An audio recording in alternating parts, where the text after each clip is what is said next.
Yo les voy a hacer una pequeña charla y un esbozo de lo que ha sido la telemedicina en Colombia y muy específicamente en Sura, para la empresa que trabajo. Dejó de pasar. Listo. Esta es la declaración de conflicto de intereses. No tengo ningún conflicto, solamente trabajo para Sura, con nadie más. Vamos a ver entonces un contexto antes, una historia de antes de la pandemia, una historia peripandemia, una historia dentro de la pandemia, unos resultados que hemos obtenido durante estos últimos 2 o 3 años que hemos implementado la telemedicina, y al final como algunos temas, algunas cuestiones que se nos han venido planteando, porque todo no está escrito en este momento sobre el uso de la tecnología en salud, sobre todo en la tecnología de información en la salud, para el manejo de los pacientes y los resultados. Cuando empezamos a hablar nosotros de telemedicina o telesalud o todo lo que nosotros queremos, esto hace parte de un ecosistema y por sí solo es un ecosistema. Entonces, se asemeja a una cadena de abastecimiento. Entonces, aquí es una pequeña muestra de todo lo que nosotros tenemos en sistemas de información y tecnología para poder conocer un paciente. No solamente es tener un canal de atención, yo prendo una cámara y veo un paciente y lo atiendo y sale, eso es un atendedero, a nosotros no nos interesa eso. Nosotros cuando estamos atendiendo a un paciente estamos prestando un servicio y un servicio con base en lo que requiere el usuario, en cuáles son los objetivos de nosotros de generar bienestar en una población, mejorar sus niveles de salud. Y para nosotros poder hacer eso, tenemos que hacer una identificación, después una clasificación, hacer una intervención y por último un monitoreo de evaluación. Esta es la cadena de gestión del riesgo para la cual estamos constituidos los aseguradores, o lo que deberíamos estar constituidos los aseguradores.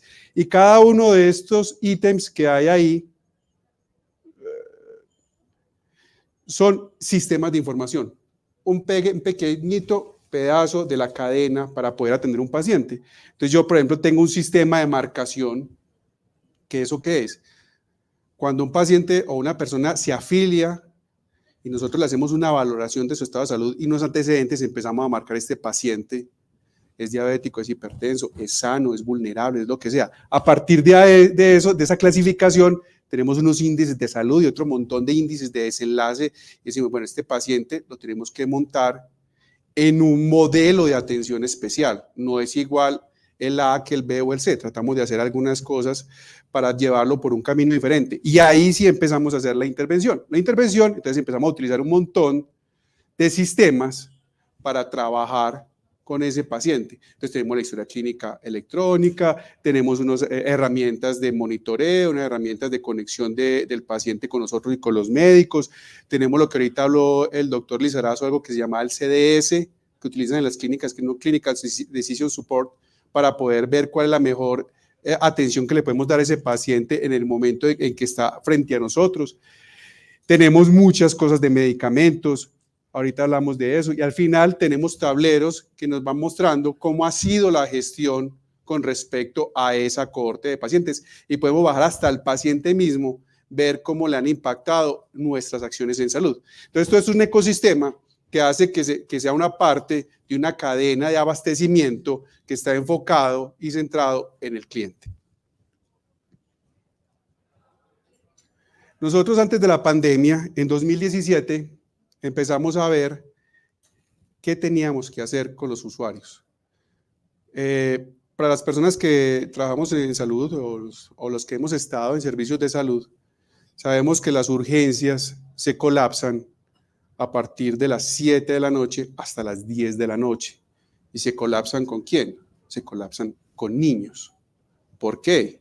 No es que el niño se enferme a esa hora, es que los papás llegaron a esa hora de trabajar y encontraron al niño enfermo, ha estado todo el día con fiebre, con malestar y con tos, o ha estado con diarrea, y ya no tiene nada más que hacer sino que salir con el niño. ¿Y qué pasa también con las maternas? Entonces las dos principales poblaciones que atienden urgencias son niños y maternas. Y nosotros dijimos, venga, entonces ¿cómo empezamos a atender esos pacientes? O tan siquiera orientarlos antes de que nos colapsen las urgencias, y empezamos a distribuirlo, por decirlo así, toda esa cantidad de solicitudes que teníamos y empezamos a hacer unas colas de trabajo, ya sea si lo atendemos en urgencias, ¿sabe qué? No, quédese en la casa, o venga, yo lo envío para urgencias o para una consulta prioritaria. Ahí nació algo que se llama la línea de orientación en salud, en el 2017. Nos atendíamos niños menores de 5 años y maternas. Funcionamos 24 horas y funcionamos bajo un esquema básico que tiene el Ministerio de Salud hace aproximadamente 25 años, que se llama el esquema IEPI, que lo utilizábamos cuando éramos médicos rurales o cuando antes de eso, para atender los niños en los pueblos. Y teníamos unos signos de alarma y un montón de cosas que nos podían intervenir, podíamos intervenir al niño y tener cuáles eran los signos que verdaderamente ese niño se podía complicar o no. Y empezamos a implementarlo ahí. ¿Y qué hicimos? Pues montamos un sistema telefónico, montamos una app y montamos un sitio web y empezamos a atender pacientes por ahí. Entonces, creamos canales y comenzamos en el 2017. ¿Cómo funcionaba esto? Pues entonces, el paciente, nosotros hicimos una campaña, nos llamaba fuera por el teléfono, por una app, fuimos de las primeras apps que empezaron en Colombia en esa época, en las cuales teníamos videollamada dentro del app de la EPS y teníamos un sitio web. Si entraba por el teléfono, se contactaba con una persona que era una APH. ¿Qué es una APH? Eso es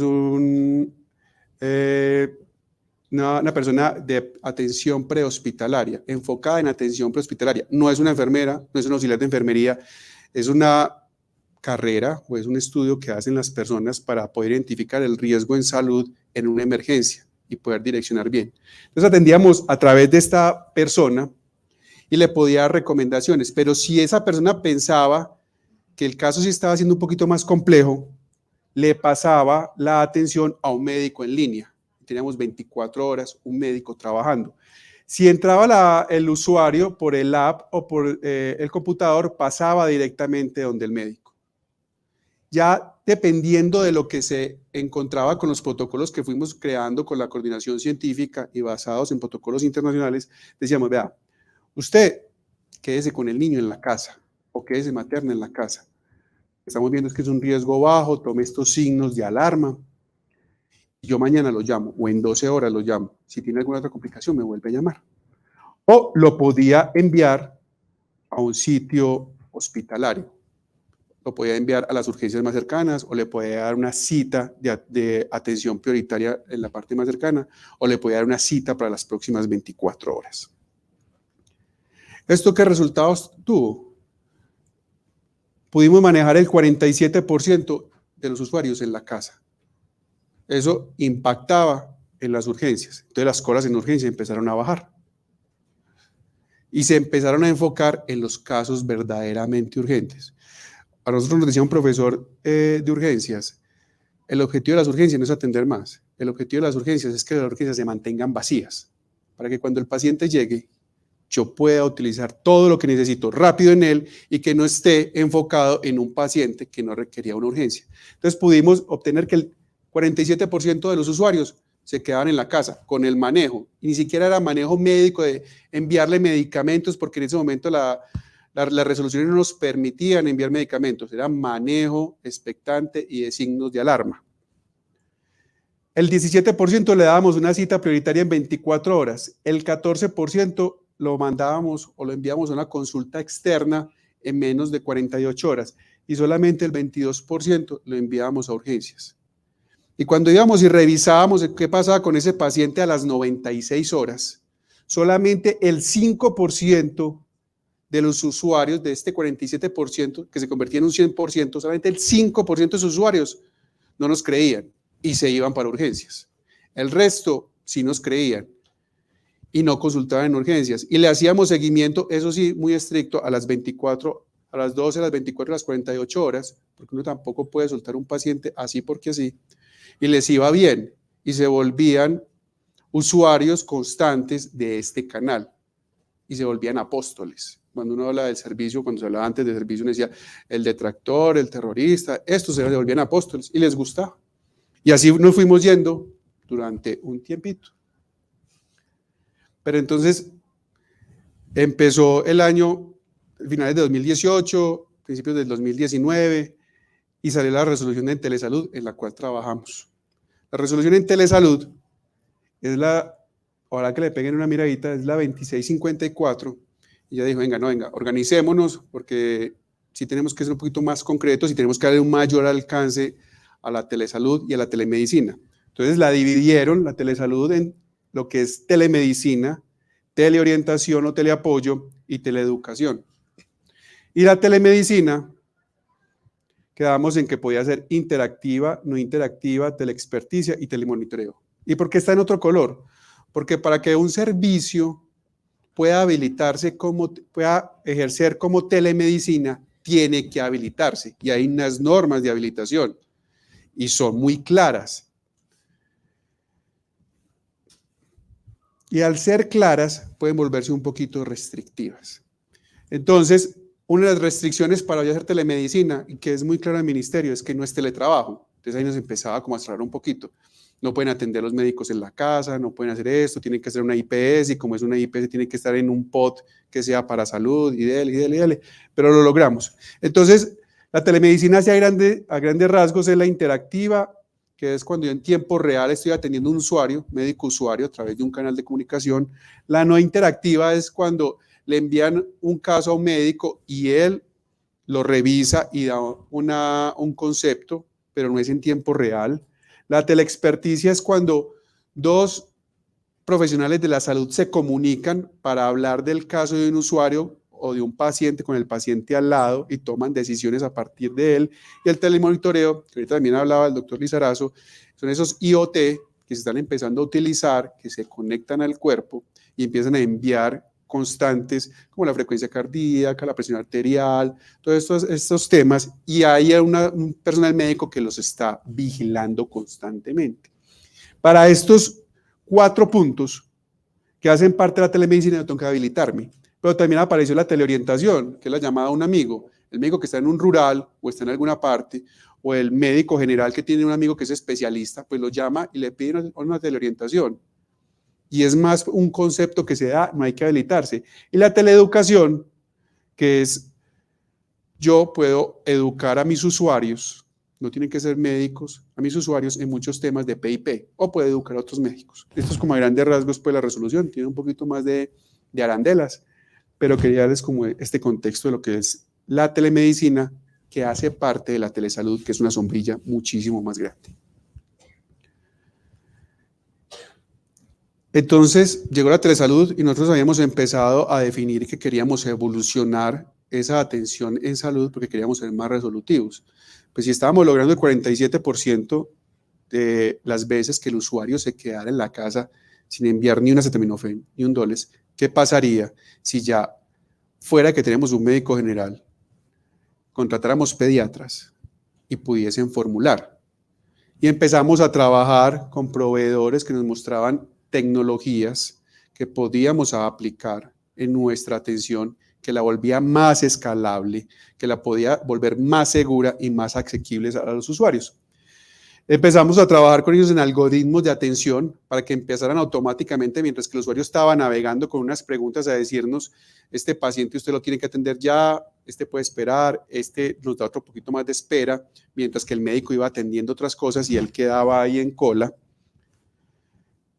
Y mejoramos la experiencia del usuario, porque conectamos esa herramienta de teleatención, de telemedicina, con todos nuestros sistemas de información. Entonces, cuando entraba el paciente, yo no tenía que hacer muchas preguntas. Yo ya sabía quién era su papá, quién eran sus hijos, de qué estaba enfermo, qué medicamentos tomaba, y volvía más rápida la cola de atención. Y lo pongo así feo como cola de atención, porque como estamos enfocados en cadena de abastecimiento, yo necesito que las atenciones sean rápidas, que yo pueda ir resolviendo y que el servicio, como ahorita hablaban del nivel de servicio, cada que me solicitan a mí, pues yo esté con el 98 o el 99% de capacidad de atender en un tiempo de respuesta adecuado, porque si no, en vez de crear un buen servicio, estoy creando los terroristas que hablamos ahora, los detractores, y estoy perdiendo esa oportunidad de oro que es la primera impresión con un usuario.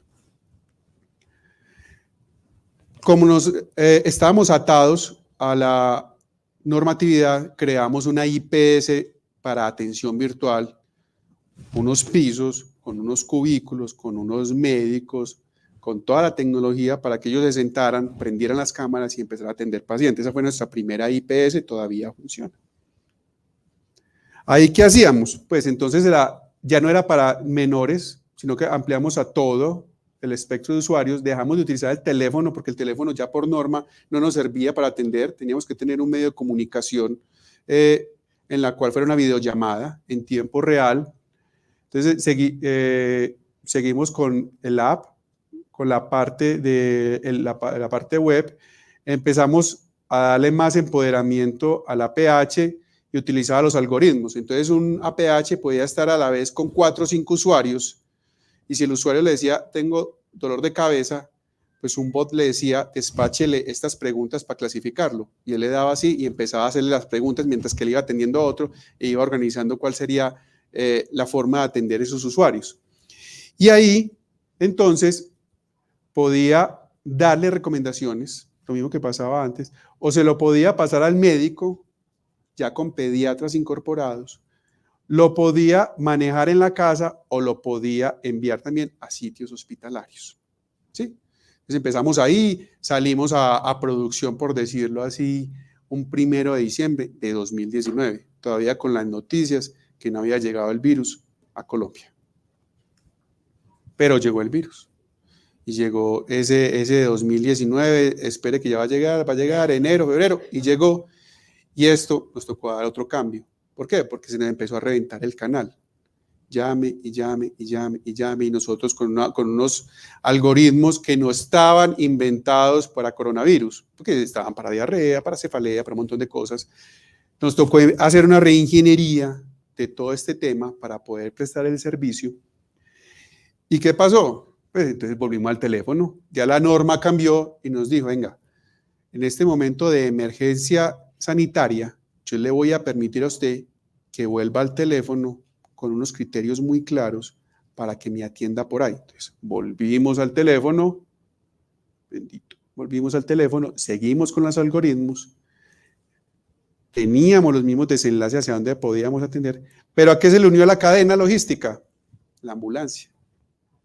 Y ahí es cuando nosotros empezamos a utilizar software, como nos mostró ahorita el CEO de Click Quick, para saber dónde estaban las ambulancias y dónde deberíamos de ponerlas. Sura tiene Seguro Sura, y dentro de Seguro Sura tiene unos carros, talleres y unas grúas. Y esa tecnología muy similar. Empezamos a montar ahí también ambulancias. Venga, ¿yo dónde tengo la ambulancia? Porque tengo que ir a recoger un paciente a la casa. Es que se me está complicando en la casa. Entonces, venga, yo voy y lo recojo y lo llevo. ¿Y dónde lo voy a llevar? Pues a los sitios de atención, y empezamos a definir unos sitios de atención para COVID, otros sitios para atención general, y empezamos a derivar todas esas atenciones, pegados de unos sistemas de información, aplicando muchas cosas de cadena de abastecimiento. ¿Qué hemos logrado con eso? Nosotros por el app, lo que les decía ahora del app,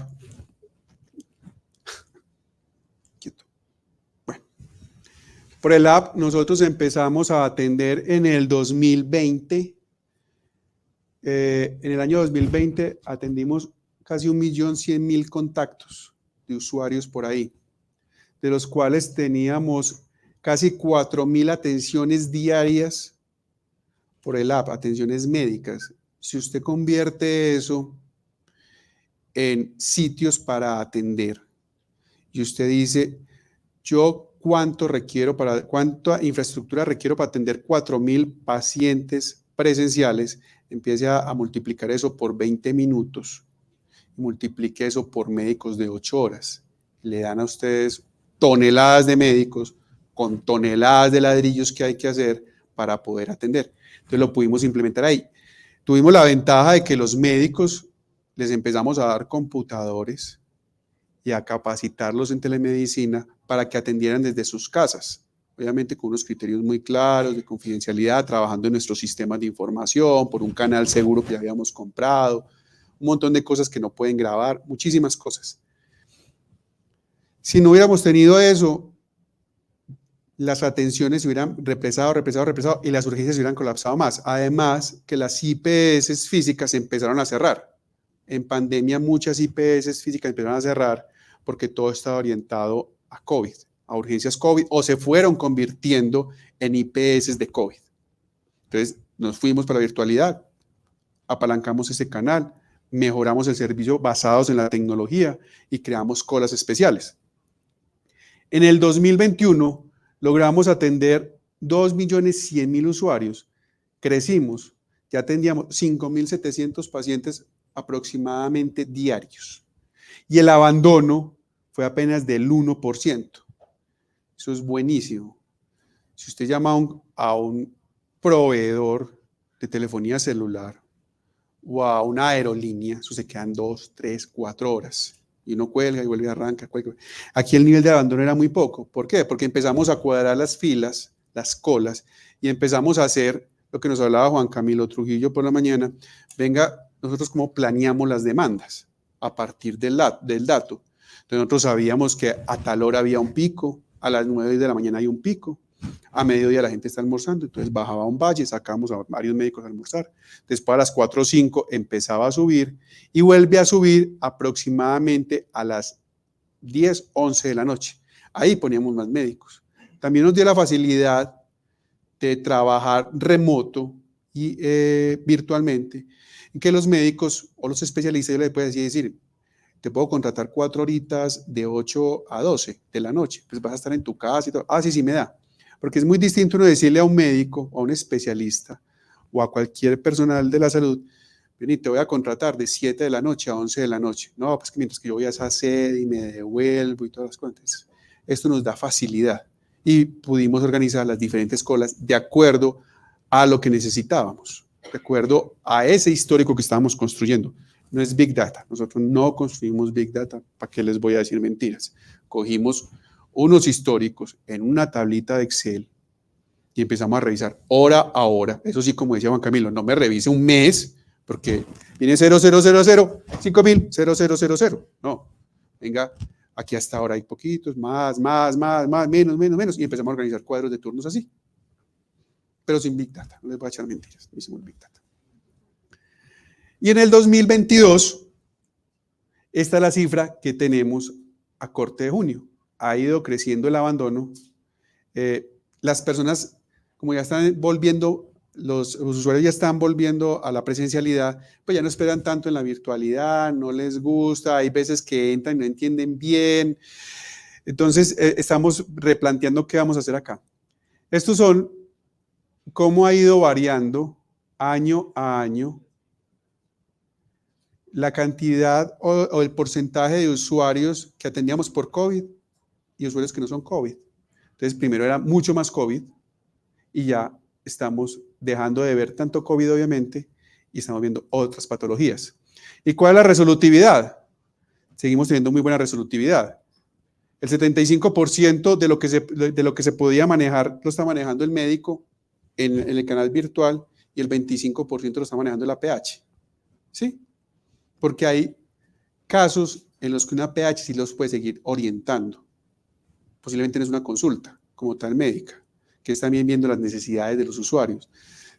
Puede llamar a decir, ve, ¿cómo es que me tomo este medicamento? Este medicamento se lo debe tomar así, así, así, así. Ve, no encuentro la orden que me enviaron. Aquí te voy a enviar la orden.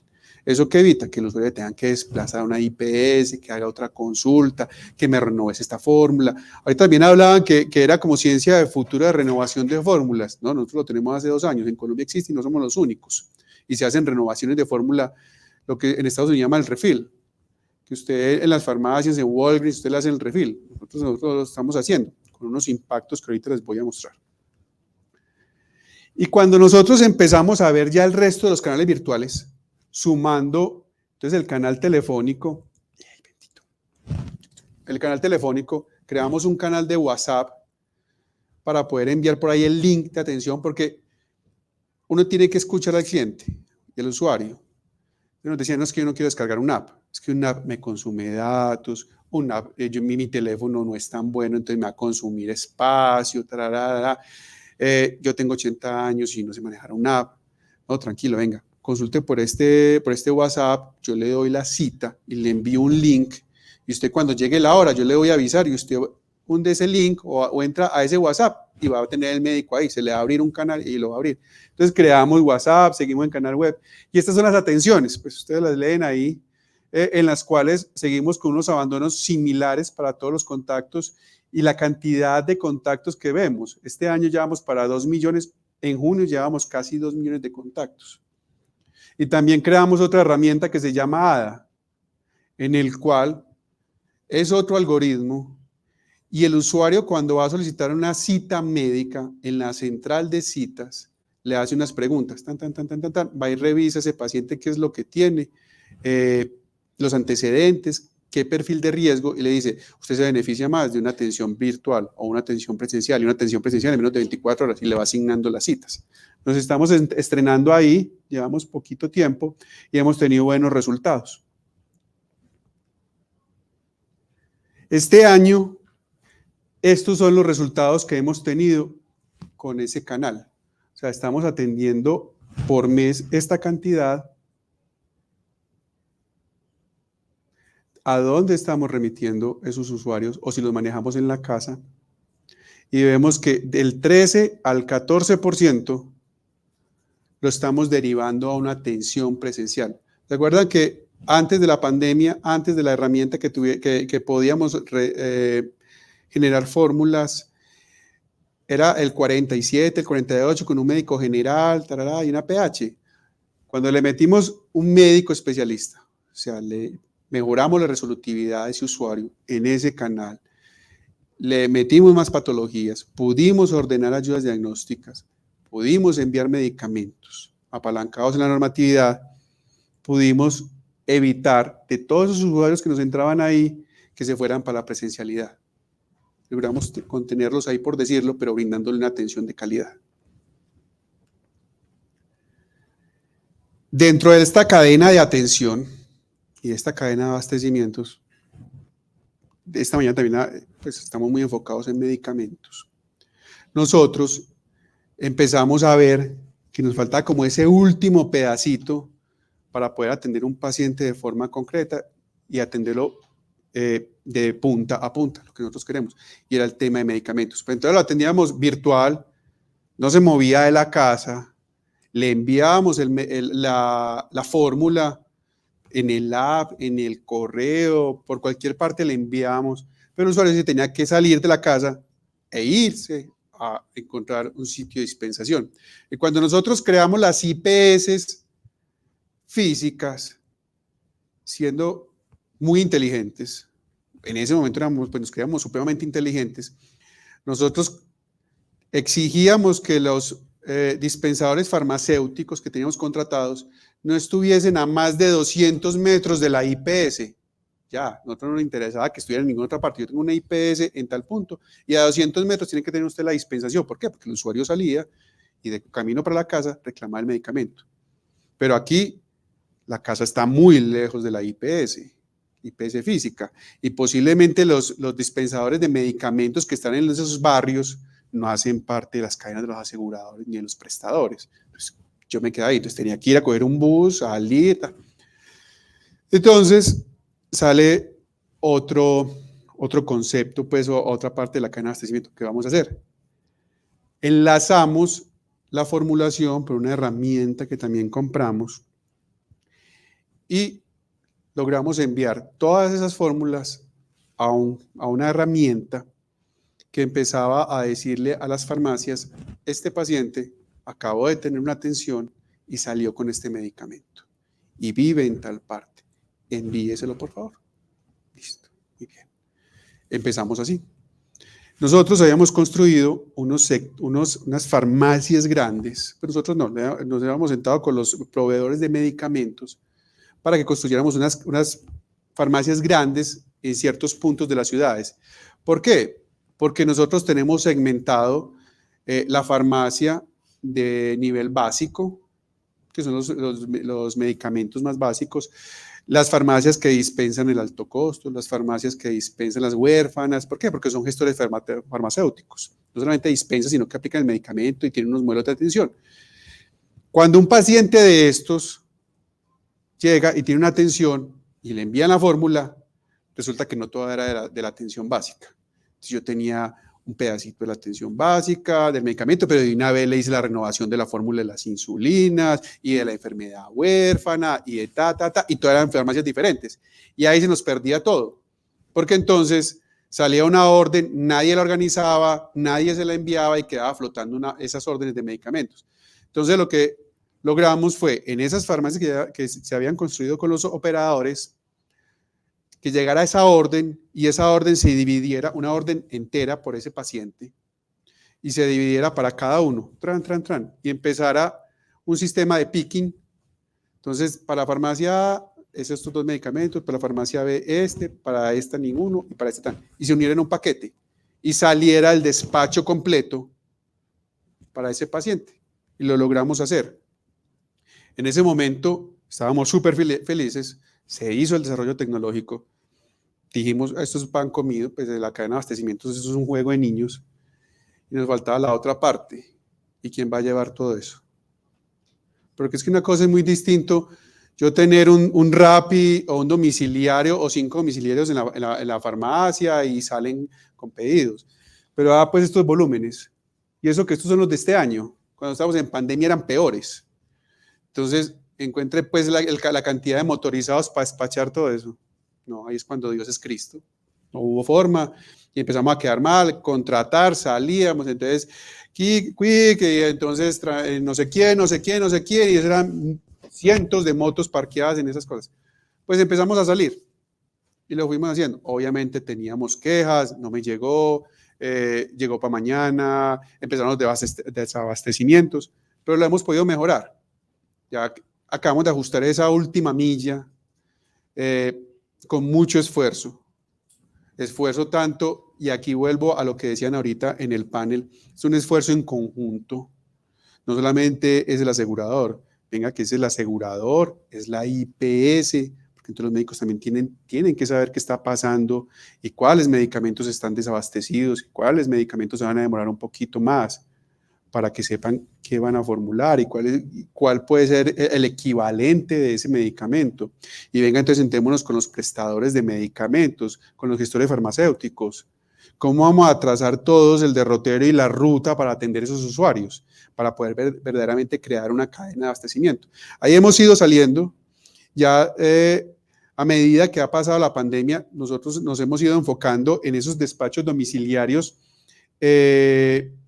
en ciertas poblaciones que son vulnerables, poblaciones que tienen riesgo de salir, poblaciones mayores, entonces le estamos entregando esos de manera continua y creamos de todas maneras una forma de dispensación que es voluntaria, que tiene un costo de como 5.700 pesos que vale el domiciliario, para que las personas que no se quieren desplazar o que no les queda fácil desplazar, pues por el aplicativo de Sura pueda pedir el domicilio y les llegue. Y aquí también funciona la parte del refill o la renovación automática de fórmula, como la llamamos nosotros, el RAF. El usuario, si tiene una fórmula para 6 meses o un tratamiento para 6 meses o un tratamiento crónico, es que las patologías son crónicas. Yo no me voy a curar ni de la diabetes ni de la hipertensión, me voy a controlar de la misma, o del VIH, muchas patologías. Entonces entra al aplicativo, ve los medicamentos que tiene, los renueva, se genera la orden y le llega a la farmacia y la farmacia la puede despachar. O sea, ya no es tanta ciencia de cohetes como era hace años o como uno la había en Estados Unidos, pues que abría la boca porque llegaba el señor a hacer el refill y todas las cosas. No, aquí lo hacemos. Y lo estamos haciendo y hemos logrado, y el año pasado logramos hacer 1.400.000 fórmulas renovadas por el sistema, con unas cosas buenas, otras cosas malas, ¿sí? Pero ahí vamos. Esto es una cadena de aprendizajes. Cuando nosotros vamos a ver la parte no tan poética de la atención virtual, es el acceso es mejor, la satisfacción puede ser mejor, el gasto de bolsillo en cuanto al transporte obviamente mejora, pero los resultados en salud desde el lado del costo médico, ¿qué pasa con el mismo? Es más barato, pues por decirlo así, es más barato o es más costoso un paciente que yo atiendo en la virtualidad o en la presencialidad. Nosotros habíamos hecho un estudio el año pasado de las atenciones de médico general. Obviamente, cuando uno habla del año pasado, estábamos inmersos en la pandemia, y lo que usted compare en la pandemia de ahí para atrás y de ahí para adelante, siempre va a tener ese sesgo de ese año y medio. Pero cuando nosotros comparábamos metidos ahí en ese mare magnum que es el COVID y que fue el COVID para todos, veíamos que para el médico general lo que salía ahí era más costoso, entonces enviaba más medicamentos, enviaba más ayudas diagnósticas, enviaba más procedimientos y más interconsultas. ¿Por qué? Puede ser por muchos factores. Por inseguridad, el médico no estaba entrenado, a nosotros no nos entrenan en la universidad para telemedicina, nos están entrenando los últimos 2 o 3 años. Él no estaba acostumbrado a eso, lo metimos de cabeza a atender. No le dimos mucha especificada, capacitación. Entre, atienda y vea a ver, mijo, usted cómo va a hacer, y si tiene duda, pues envíelo a la atención presencial. Sí los hicimos unas capacitaciones, algunas cosas, pero pues hay que ser sinceros, no fue grande, nos tocó a todos irnos para la casa a atender. Entonces, en ese momento, para el médico general, sí salía más costoso. Más medicamentos, más fórmulas. Y dijimos, bueno, listo, estamos aprendiendo, sigamos. Este año hicimos esto, y esto lo hicimos por un método que se llama, eso sí es Big Data, sí, aquí sí no le estoy engañando, esto sí es Big Data, cogieron todos los registros de todas las atenciones, de todos los usuarios que se atendieron virtualmente por parte de un especialista. ¿Sí? Este ya no es de médico general, sino de especialista. ¿Y qué logramos concluir? El azul, este azul, qué pena que les dé la espalda, este azul oscuro, es atención presencial, mejor acá. Y este más clarito, este verdecito como marino, es atención virtual. En medicamentos es muy similar el porcentaje, pues si atiendo el 80%, los pacientes aproximadamente presencial, el 80% de todos los medicamentos que yo envío son de los médicos presenciales. Y aquí también el 14% de lo que yo termino en procedimientos, entonces el 92% de todos los procedimientos que yo envío sí vienen de la presencialidad. Entonces ahí nos empezó a desbaratar como que, venga, entonces los procedimientos que los médicos especialistas están enviando son menos en la virtualidad que en la presencialidad. Porque de este bloque de procedimientos diagnósticos, convirtiéndolo en el 100%, el 92.4% de esos procedimientos vienen de la presencialidad y el 7-8% vienen de la virtualidad. ¿Por qué? Puede ser que el médico le esté haciendo una revisión, porque esto es atención de especialista, puede ser revisiones que le hizo un procedimiento antes. Entonces lo estoy revisando y le estoy dando de alta. Puede ser que era una renovación de una fórmula o un seguimiento de un médico, de una consulta crónica, de una patología. Las dos cosas que siempre salen es de una atención presencial o virtual, casi siempre sale en bloques grandes, medicamentos y procedimientos. Cuando yo me voy a verlo, esto es por frecuencia, ¿sí? Cuando yo me voy a verlo por costo, aquí sí es más grande el bache. O sea, sí envío más procedimientos diagnósticos costosos en la presencialidad que en la virtualidad. ¿Sí? Entonces aquí se nos desbarató la hipótesis, o se nos estaba desbaratando como la hipótesis, no, las conclusiones que traíamos del médico general, en la cual la virtualidad estaba siendo más costosa.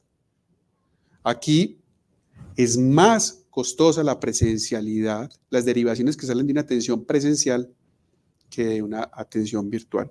¿Esto qué significa? Entonces empezamos a jugar con esto y ver, venga, entonces empecemos a enfocarnos.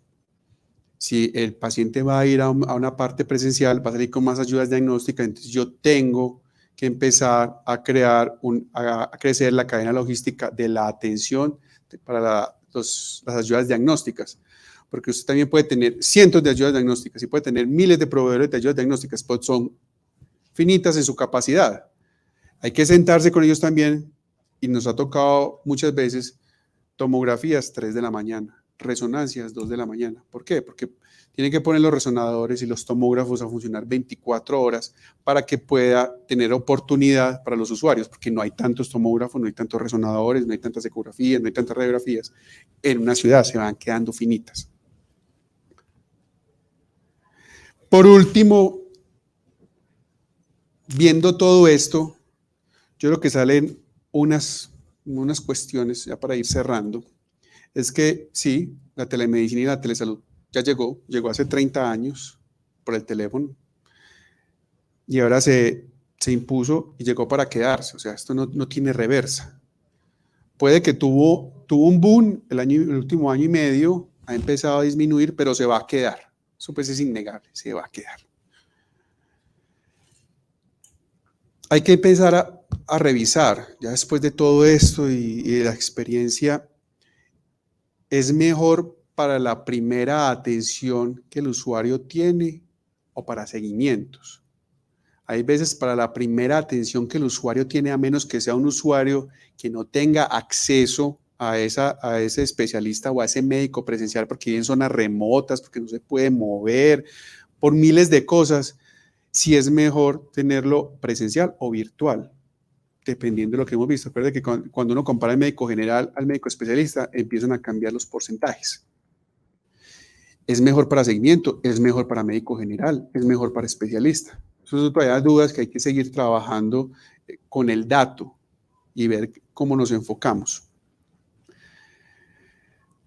Lo otro es que no todo se puede atender por telemedicina. O sea, es utópico de decir que yo todas las especialidades y todos los pacientes los puedo atender en este momento.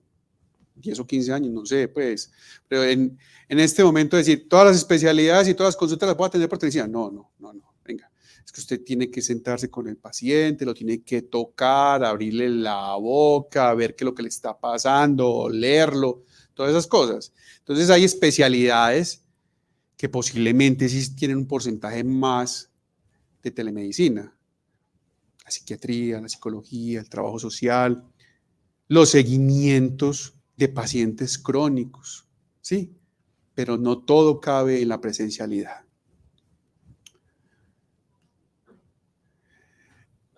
Tenemos que tener claro que no, lo que les decía al principio, no es un canal de atención, no es un atendedero. O sea, atendederos hay muchos. Yo prendo una cámara y puedo atender al que quiera por ahí. Pero es que yo tengo que estar unido a un ecosistema y a una cadena de gestión, de valor y de abastecimiento para poder tener la visión de ese paciente de punta a punta y poder tener resultados en salud con él, que es la verdad lo que nos interesa, tener resultados de salud con el usuario y tener resultados de satisfacción, porque él también quiere sentirse bien anímicamente y físicamente, sí, que hace parte de bienestar. El bienestar para todas las personas y para todos nosotros es diferente. Bienestar para una persona es poder moverse, bienestar para otra persona es no sentir dolor, bienestar para otra persona es miles de cosas. Entonces, venga, ¿cuál es el concepto de bienestar y yo cómo estoy apalancando ese concepto de bienestar? Tenemos que seguir evolucionando en la legislación a partir de la experiencia. Nosotros hemos tocado la puerta del ministerio desde el principio, aunque participamos en las mesas de las regulaciones. Ahora que nos estamos devolviendo de la emergencia de salud, vamos a tener que volver todos los médicos que atienden virtual a un sitio físico, que es una IPS virtual. Venga, ¿cómo podemos mantener esos médicos en las casas para que pueda aumentar la cobertura y la accesibilidad? Porque les decía ahora, un médico me puede vender a mí 3 o 4 horas de 7 a 10 de la noche, 2 o 3 veces por la semana, en su casa. Pero a él le va a dar mucha pereza irse para una IPS pues a las 7 de la noche después de haber salido de otra parte, ¿cierto? Entonces venga a ver cómo podemos hacer eso. Y no se nos puede quedar por aparte la educación en el talento humano. Nosotros sí tenemos que reeducarnos, los médicos que siguen siendo pues, que atienden pacientes, cómo se atiende un paciente.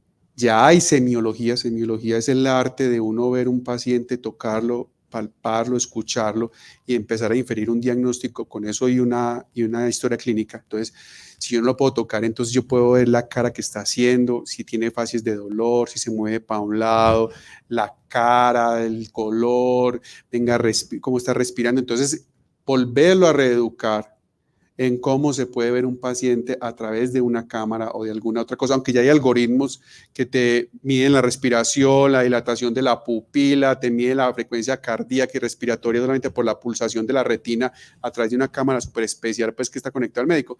Pero eso sirve en economías donde se puede hacer, pero traer todo eso y pagarlo con la UPC no es tan fácil, porque no pagan un poquito más por telemedicina.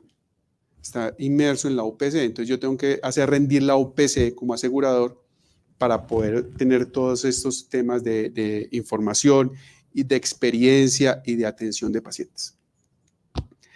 Esa era como la charla que quería tener con ustedes, muy enfocada a la parte de cadena logística, tomando unos conceptos que se trataron en la mañana y aplicándolos acá. No es ciencia distinta para un asegurador saber una cadena logística, poder tener una demanda o una previsión de la demanda, aunque sea imposible a largo plazo, pero uno con la data que tiene y con modelos estadísticos, usted más o menos le está dando. No es un tiro al aire, pues como pasaba antes. Bueno, muchísimas gracias.